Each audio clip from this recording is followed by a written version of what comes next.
This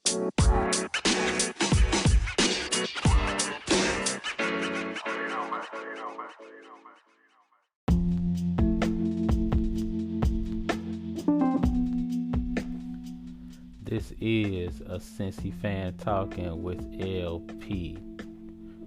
You can catch me on Twitter. That's a Cincy fan talking. You say it like it sounds, just leave off the G. If you have ideas for the show, you can reach me at Cincy_fan talk at yahoo.com. If you have any suggestions for the show, make sure you leave them there.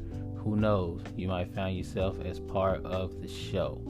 Any feedback would be definitely appreciated. And also, make sure you hit the Linktree page that's on my Twitter.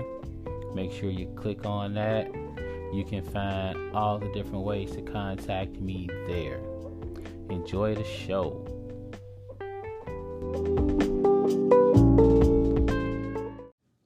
What's up, y'all? What's going on? Welcome to another episode of A Cincy Fan Talking with LP. And once again, this is yours truly, LP. What's going on, my good people? Hope everybody doing well and taking care of themselves on this awesome Tuesday or Wednesday or Thursday, whatever day you hear this. Hope you chilling, hope you staying safe, hope all is well. We're gonna go ahead and jump into I won't say a lot of topics, but we're gonna jump into some stuff that's on my head.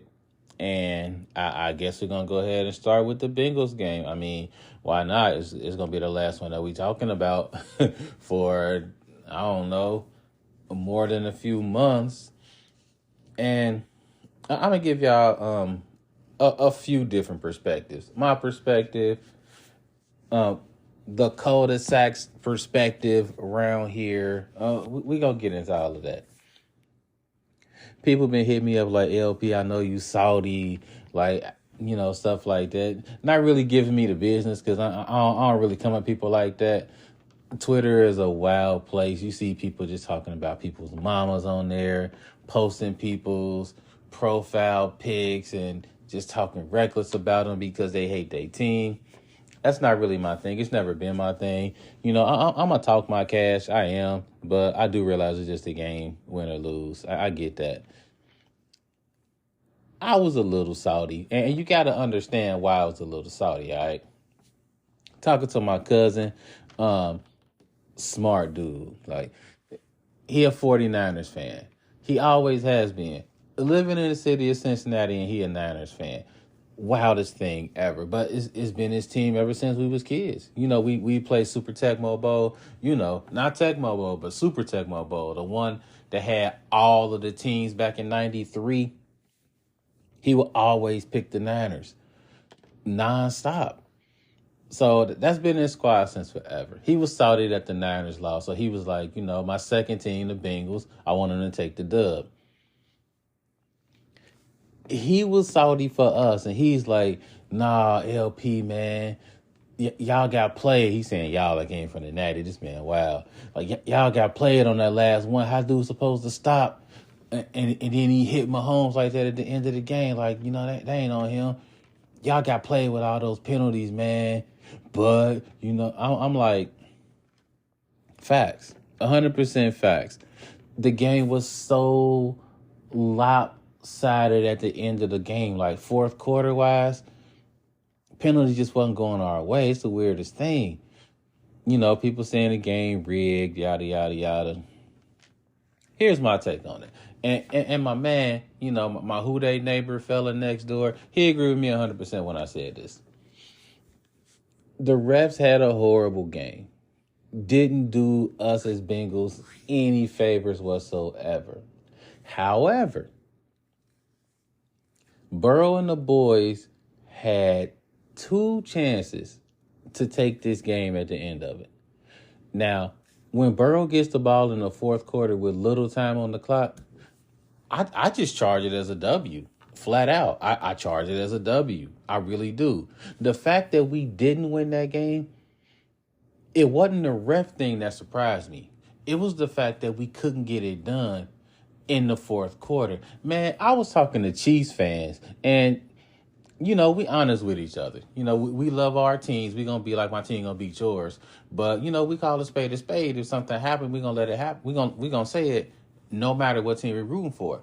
They was telling me like, LP, when y'all got the ball the second time with like 2 minutes left, we thought the game was over. We was like, dang, 23-20 again. We about to lose by 3 for the fourth time. Everybody really thought this, man. I'm like, it's a foregone conclusion that it's a wrap for y'all boys. Like, I'm already talking cash to the Bengals, to the Chiefs fans. I'm like, it's over, especially when Hayden Hurst caught that third down pass, like 3rd and 16.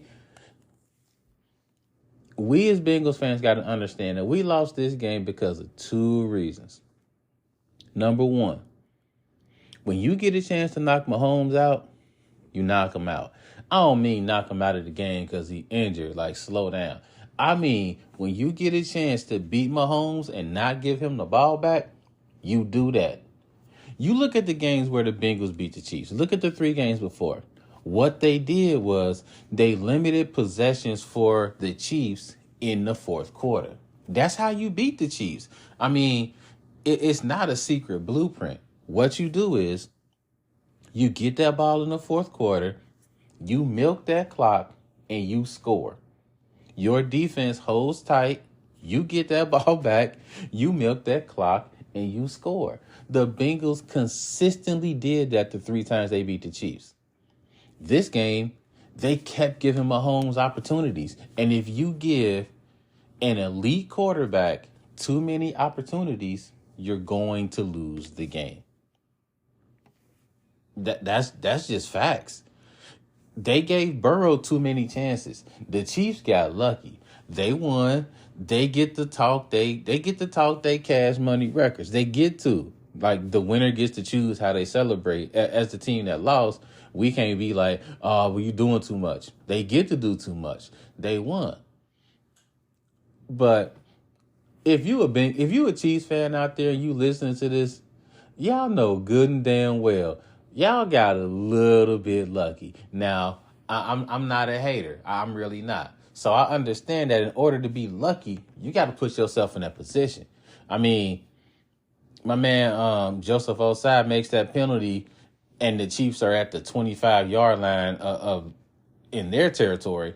Then they only get to 15, and they're at the 40. So they made plays to put themselves in a position to get lucky. That's the thing about luck. I know a lot of lucky people. However, they're not in positions to capitalize on that luck.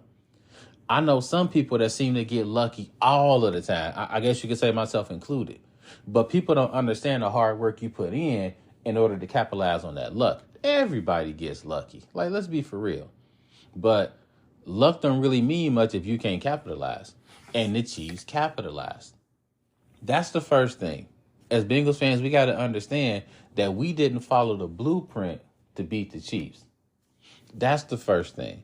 Second thing, stop talking so much trash.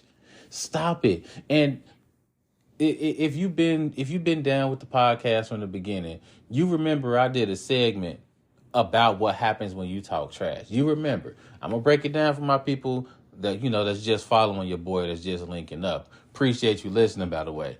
Here's what happens when you talk trash, especially in the NFL or the NBA or Major League Baseball or any sport that's a professional sport.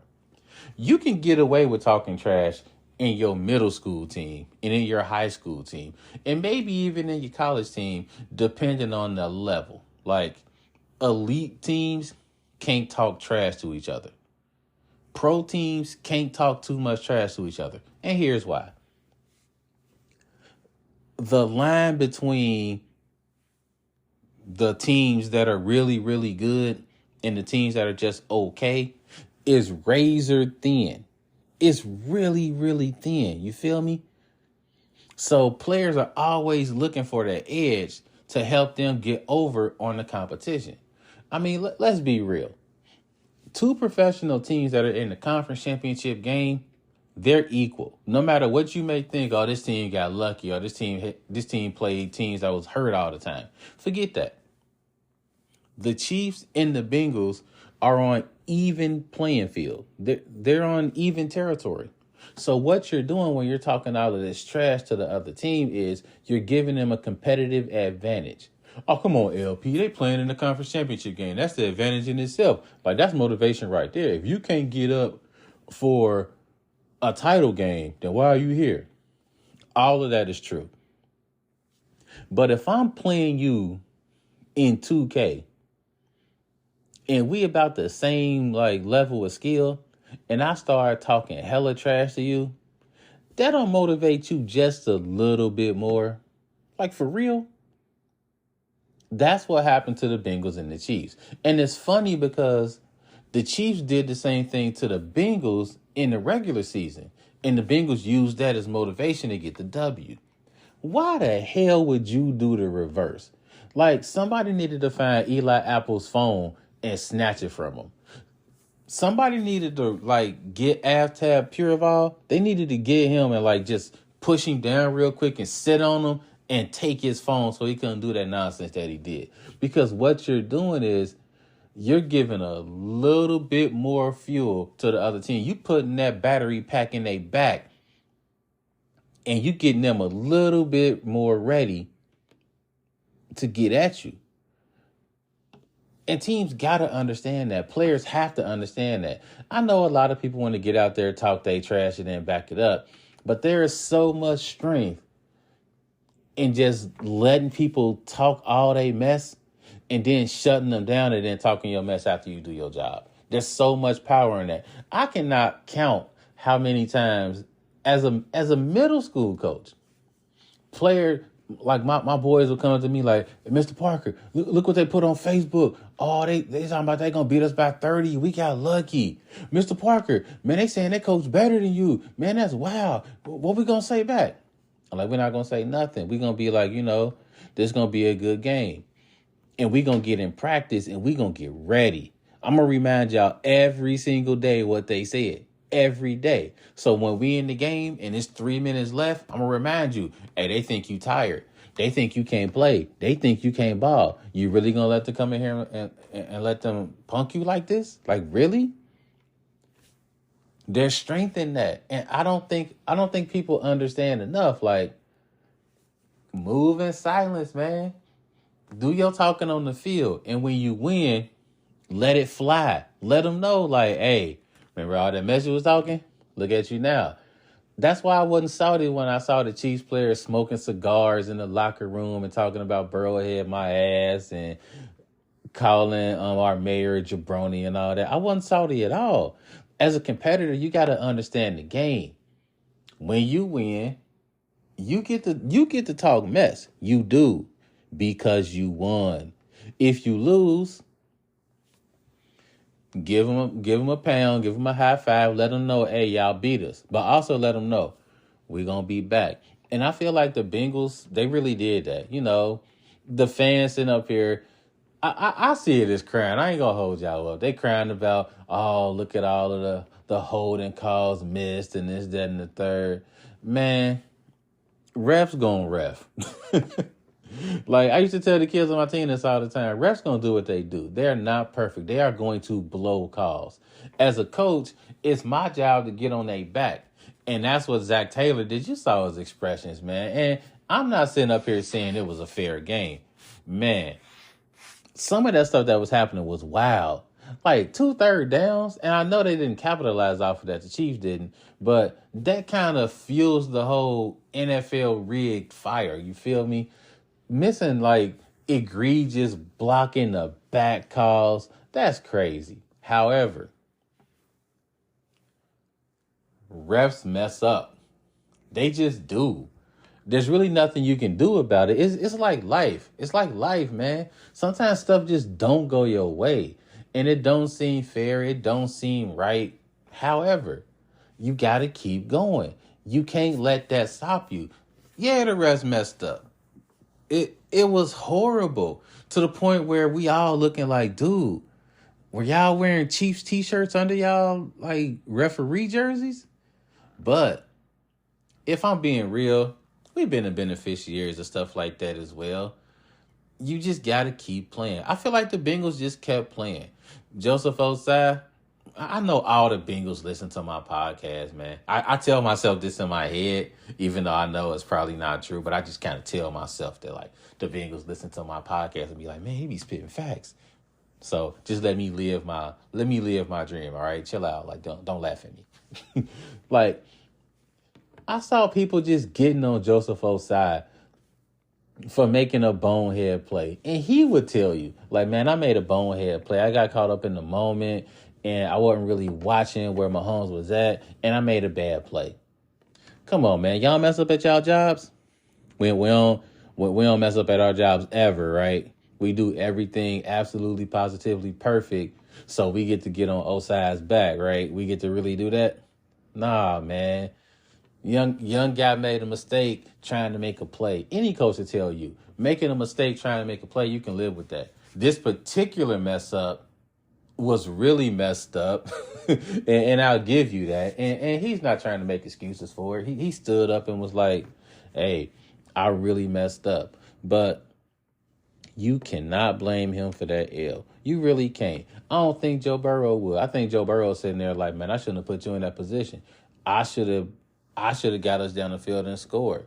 I think Jamar Chase is like, man, I shouldn't have put you in that position. I could have made an extra play or two to get us out of that. Trey Hendrickson's probably like, if I would have put more pressure on the QB and got away from that hole, you wouldn't have had to do what you did. Everybody's responsible for the W's, man. Everybody's responsible for the L's. That's how it goes. He made a mistake. He owned up to it.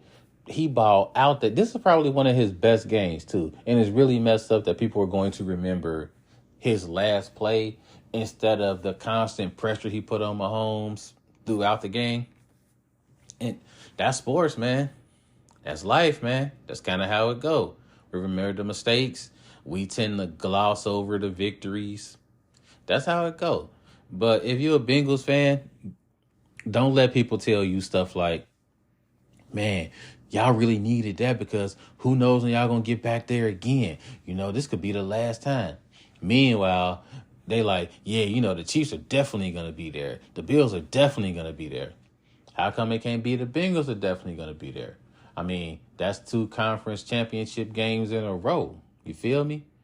So I'm not saying pencil us in, but definitely understand that the Bengals are going to have a say in what goes on in the AFC for the foreseeable future. So I was salty about the result. Usually I'm salty after a game for like 10 minutes. This one's probably like 20, 25. We were sitting there salty. Then after that, you know, it's kind of like, what can you do? They did their best. They took the L. We'll be back. It's messed up. I had to listen to my neighbor on the other side. You know, I kind of caught up to him the other day. He's like, hey, man, LP, go red. I'm like, wow, go Chiefs. That's what we doing. Hey, we got the W. And, you know, he's always humble about it. He's like, you know, and he told me, he was like, I thought the game was over when Burrow got the ball the second time. He was like, I was already trying to think about how I would avoid seeing you the next day. I'm like, that's funny because we really thought the same thing. And he was like, he was proud of the way the Chiefs played because there were times during the game where he thought the game was over for the Chiefs. He was like, especially after that Mahomes boo-boo where he uncharacteristically actually just let the ball go and it slipped out of his hand. He was like, at that point, he thought all the momentum was lost. And I had to give it to him. He made a really good point. The way the Chiefs stood up and the way Mahomes gutted out and won that game, you got to give it to him, man. Like, there's no hate here. You'll never hear hatred here. I mean, I don't really do that. I do feel like the Bills. I do feel like the Chiefs got lucky. I do. However, I also feel like they got lucky because they made some key plays during the game that kept the game really, really close, and they just capitalized. So we going into free agency and all that. We'll see who comes back. I have more than a lot of faith that the Bengals will make the right moves, keep what they need to keep, not overpay people because you want to keep everybody, but this is the NFL, man. You can't keep everybody. You just can't. The way the salary cap is set up, my wife is like, how come you just can't keep everybody? I'm like, it don't work that way. Not in foosball. It just don't work that way. You can't keep everybody that you want to keep because in order to do that, you got to short them. You got to pay them less than market value, and that's not fair to them. If you really care about the players like you say you do, you'll either pay them like they weigh or you'll let them go so they can get what they deserve. And if they decide, like, I like it here so much, I'll give you the hometown discount, then that's on them. But let these players make their money, man. And if it's somewhere else, just understand that what y'all did here, we really appreciate because y'all helped us build something special. And in the long run, if we see you on another team, nothing but respect. We wish you nothing but the best unless you play the Bengals, in which case we hope you have a decent game, but it's not enough to win the game. So if Jesse Bates happens to get, like 5 pass breakups against the Bengals or something like that, excellent. As long as we win. Just saying. All right. I've been thinking about this for a while, and I don't know a way to talk about this other than to be anti, because that's just how I feel. And the way I grew up and, circumstances and, the people that raised me and all that, they really didn't raise me to say how I feel and say it in a way where people feel comfortable. Even as a teacher, I tell my kids, like, I'm going to be honest with you. It might not be what you want to hear, but it would be unfair for me as a teacher to sugarcoat what I got to say to you in a way where you go like, oh, well, my grade is okay. If it's not okay, I got to tell you that. And then I can tell you ways you can make your grade okay. Like, that's my job. But I can't be like, hey, you're F, you're trying your best. Not if you got an F, champ. You can do better. And I got to tell you that. I can't sugarcoat that. So the fact that we had another black man die at the hands of police is, I'm past saying it's absolutely insane. It's sadly just run of the mill, man. I mean, it just is, especially in a city like Cincinnati where we've seen stuff like this happen repeatedly at the hands of black and white police officers. You got to understand that the way that we have to move, like as black people, especially as a black man, I won't even say especially as a black man because it happens to black women too. It happens to people of color. So the way we have to move and the way we have to just live our lives under the thumb of a society that really deems us as less than. And if you don't believe me, just kind of look at like the fallout after the beating of Tyree Nichols. Like, you can already see social media posts going around saying, I'm not even gonna repeat the rumors because they're not true, but you can see untrue stuff going around, and you can see that narrative slowly starting to shift where it goes away from what happened and it's gonna start going to how Tyree Nichols was and if he had a record and blah blah blah.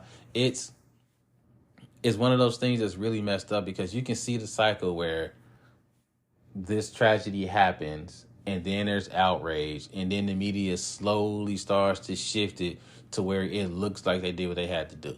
And that's ridiculous. And you'll also see people shift it around like, well, they were black, so can you really call it racism? And I'm way past the point where I'm about to explain to people, especially people that are not like our color, like especially like I'm not about to keep explaining to white people the racist history of America. Like, I'm not. Google is an excellent resource, man. Real talk. So I'm not about to say, and I never understood that. I never got that.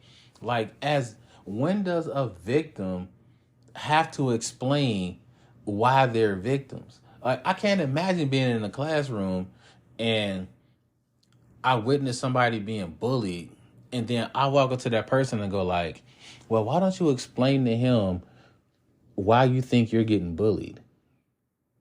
That's not on that person to do. It's on the person that's being the bully to rectify their feelings and what they do and why they do it. Like, that's on them. They need to make reformative changes. And that's what needs to happen in America. But it's consistently a thing where it's like, well, let's talk to black people so we can get an understanding of what's happening. What? Really? That it just never made sense to me. And like and going into Black History Month is one of those things where now it's gonna be this whole um let me go ahead and help you boost your podcast. I want to go ahead and uplift black pods, blah blah blah. And I've already been telling people, man, like, if it's not something that you do all year long, please miss me with that. And like I said, this might sound a little anti, but it's just how I feel. Like, it really, like, it's the same thing with Dr. King's birthday, where you start seeing the quotes just all out of context. And ugh. And some people, they really want to, they want to do their best, to uplift us as black people and stuff like that. But we need it to be an all year thing. You feel me? We don't need it to be where you spend a month boosting up a black podcast every single day, and then come March, it's like, huh?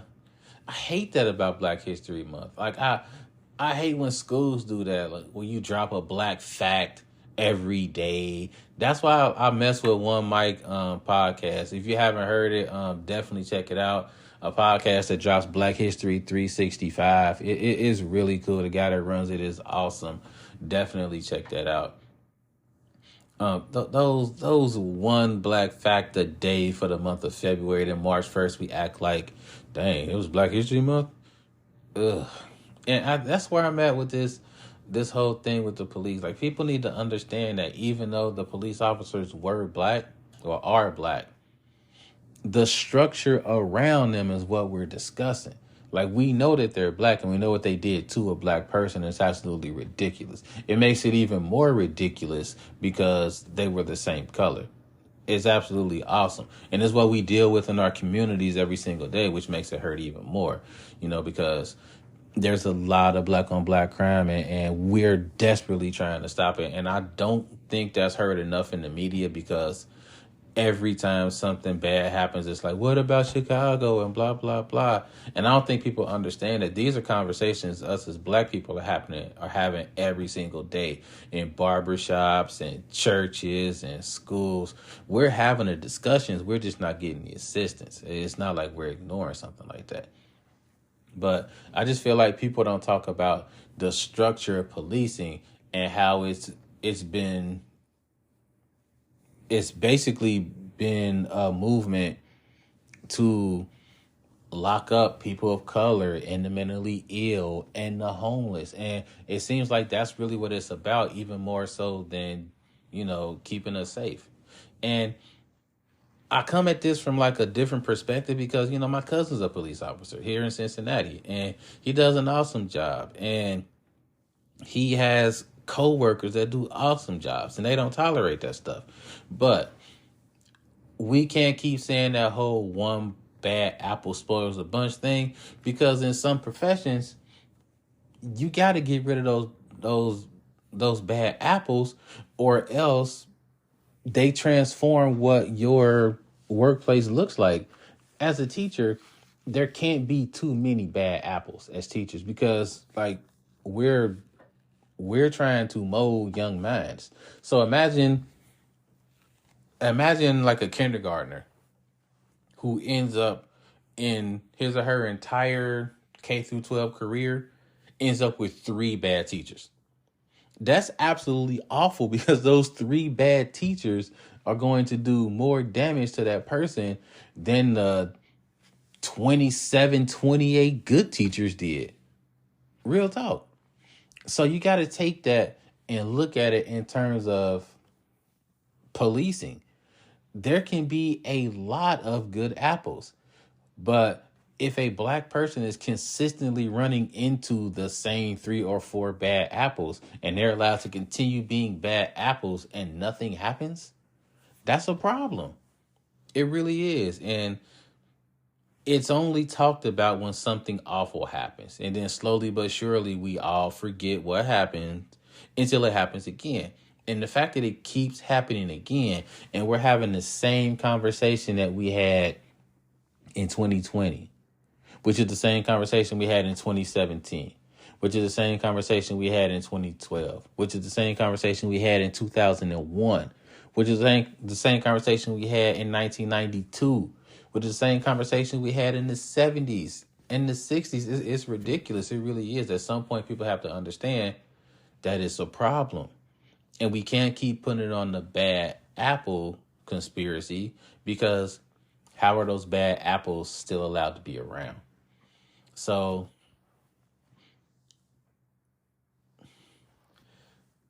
boost us up 365. Like, let our stories and our struggles and triumphs be known every single day. That's what I would encourage going into Black History Month. And I feel like I say this every year. Just make it Black History. All right. So if you want to find podcasts to pump up, if you want to like discuss Black culture, do it all the time. That's all we say. Because the more we're seen, the more people can understand what we go through on a regular basis. So if that came off kind of anti and mean and upset, I mean, it. I didn't mean it to be, but that's how I feel. So I can't really apologize for it. Not for real. On that note, if you're looking for a solid movie to watch that's kind of like going against the grain that you want to like see for Black History Month, and you want to go away from watching Roots for the 15,000th time or something like that, even though like Roots is that movie, I'll just start recommending movies all year. Movies, books, music, stuff like that. And I'll start with a movie called Dancing in September. All right. That's the name of the movie. It's a song. So if you look it up on YouTube, it's also a song. The song is in the movie. I believe it's Earth, Wind, and Fire. So I'm talking about the movie. All right. It's a really good movie. It's based on the same arc as Hollywood Shuffle way back in the 80s, if you've ever seen that, or the Robert Townsend legendary flick. This movie is centered around a Black female writer. Nicole Ari Parker plays the role. And she's writing in Hollywood, and she's having issues writing on certain shows because they expect her to make the Black characters pretty much stereotypical characters. So she ends up pitching her own show, and the show gets picked up. And from there, it gets really good because you get to see what Black TV looks like in the eyes of Black executives, Black actors, Black actresses, and studio companies. Low key, if you look closely, they're really talking about what happened in the 90s with certain TV shows, if you look really close. But it's really good to see a refreshing take like this, and it's done really well. So I would definitely encourage you to watch it. It came out like, I think, 2001. You're going to see a lot of actors and actresses that you know, like, well. It was just a good movie. It was really well done. Surprisingly accurate. It was accurate then, and it's still accurate today. So I would encourage you to check it out. If you like it, drop a comment on the Twitter page and let me know what you thought about it. I got some more movies. I'll drop those throughout the coming weeks and months and throughout the year. They kind of go against the grain. I'm trying to pick movies that some of them are old, some of them are recent, but movies that I know people haven't really seen a lot of. All right, so that's where I'm going with that. Appreciate all the birthday wishes. Appreciate people checking out the pod for the birthday. Got some really good feedback. It's been about what is this, year 2.5 of the pod? Still going strong. Appreciate everybody checking me out and listening to me. I don't know, spit what I feel like is my truth. So appreciate y'all. Keep checking it out. Keep leaving feedback, good, bad. As long as you ain't talking about my mama or just talking ridiculous, then, I'll definitely take it in. I'll try to reply to all the messages. I can't believe I'm saying that. Like, I actually get enough messages to say that. That's amazing. Yay, me. But definitely check me out next week. I still be doing my thing. I think I'm gonna watch the Pro Bowl, and I'll let you know what I think about it, because I recommended last year to go to flag football, and they did it. Actually, I recommended it second. I think Core Extra Pod recommended it first. Shout out to them. I'm trying to still get on the jet. I keep waiting at the bus stop for the jet, but then I remember it's a bus stop, and the jet probably won't come to the bus stop. Then I feel salty, so I'm gonna go wait at Lunken Airport, see if they pick me up.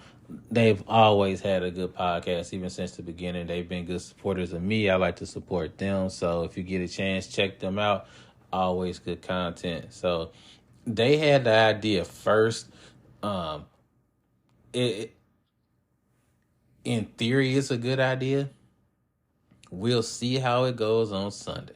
All right. So as always, feedback is great, and no matter what, stuff be real out here, but understand, y'all, life is good. We get to run it back the next day, so be grateful for that.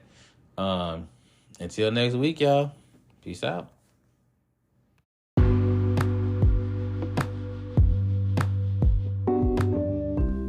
If you're not ready for the conversation to end, I'm not either. Make sure to catch me on Twitter. That's the Cincy Fan Talking. Leave off the G at the end of it, and we can keep the conversation going. Also, don't be afraid to hit that subscribe button so you can catch the next episodes. The episodes will drop every Tuesday. If there's a change in that, I'll make sure to let you know. Appreciate the support. As always, life is good.